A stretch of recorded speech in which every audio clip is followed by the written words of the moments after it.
The situation now with Kavanaugh's confirmation evokes memories of a different confrontation that played out some 27 years ago. In 1991, Anita Hill was a law professor at the University of Oklahoma who came forward publicly to accuse a former boss, then Supreme Court nominee Clarence Thomas, of sexual harassment. Yesterday, the New York Times published an opinion column from Hill with her own prescriptions for what the central figures in the current confrontation could learn from 1991. Anita Hill is now a professor of law at Brandeis University and an author focusing on issues of gender, race, and social policy. And she joins me now. Anita Hill, welcome back to the NewsHour. Just to look at what's going on right now, the Senate Judiciary Committee leaders are saying they want Professor Blasey Ford to testify, that they don't believe an FBI investigation is necessary. Their own staff is investigating, and they're making it sound as if they're going to go ahead whether she's there or not. Under those circumstances, should she testify? You know, that's a decision that she has to make for herself. My belief is that without an investigation, there cannot be an effective hearing. So when the senators on the Judiciary Committee say their own staff is carrying out an investigation, you're saying that's not sufficient? I'm saying it's not sufficient, not because I know what their staff's qualifications are, but I doubt that they are qualified to carry out this investigation in a neutral fashion. Well, let's go back to 1991. I want to show our audience, this is an excerpt from the confirmation hearings, Clarence Thomas hearings that year. You were being questioned at this point by then Senator Arlen Specter. Let's listen. You testified this morning in response to Senator Biden that the most embarrassing question involved, this is not too bad, women's large breasts. That's a word we use all the time. That was the most embarrassing aspect of what Judge Thomas had said to you. No, the most embarrassing aspect was his description of the acts of these individuals, these women, the acts that those particular people would engage in. It wasn't just the breast. It was the continuation of his story about what happened in those films with the people with this characteristic, physical characteristic. With the physical characteristic of? The large breast. So, Professor Hill, what was your assessment of the senator's questioning of you as you look back on it? Well, as I look back on it, I think that there is evidence that clearly evidence that the staffers should not be the ones designing this hearing at this point. Senator Specter had already indicated prior to my testimony that he believed Clarence Thomas, that he did not go into that hearing with an open mind. And what followed were questions that reflected that he did not have an open mind and was not interested really in pursuing the truth of my testimony, but was more interested in discrediting me. Well, as you know, I'm sure what these Republican senators on the committee right now are saying is there have already been half a dozen FBI investigations of Judge Kavanaugh, and they question whether they're going to learn much more. In other words, they're not inclined to expect that anything new is going to come out.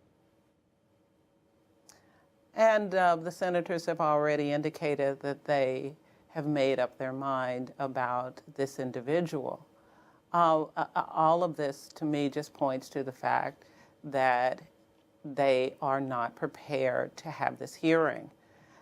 If they don't understand the difference between a general investigation by the FBI and a specific investigation into the allegations that have been raised about this sexual assault or potential sexual assault that occurred, if they don't understand that difference, then they are really not prepared to go into this phase of the hearing. If it turns out, Professor Hill, that there is no way to verify Professor Blasey Ford's allegation, what are we left with here? If there's no evidence that surfaces, no account that surfaces to back her up or refute what she said? You know, one of the things that I won't assume is the idea that there is no evidence. Because I am not a professional that does these kind of investigations. When you get a professional involved, they will know the questions to ask, they will know the places to go, they will know the people to call on as witnesses to complete what is a thorough investigation. So there's a lot more that we can learn. I think so often we fall into this trap of saying, oh, this is a he said, she said situation. And that rarely is the case. There is very often, and most often I would say, ways that testimony can be corroborated, either through other individuals or other circumstances that are similar. And we need to let that play out and to make sure that we have turned over every stone to get to the facts of this situation. I think it's in the best interest of both Dr. Blasey Ford as well as the interest of Judge Kavanaugh. But I certainly think it is in the best interest of the American public and the court. Given what you just said, I want to ask, in this current partisan, divided environment we are living in this country, is it possible for something like this, for an allegation to come up when someone is being nominated to an important position and for them to get a fair hearing? It's possible if people are willing to put aside partisanship for higher ideals, for the betterment of the court, or for what is in the best interest of the public. You know, I will say this, when individuals come forward and raise claims, they do so at great risk.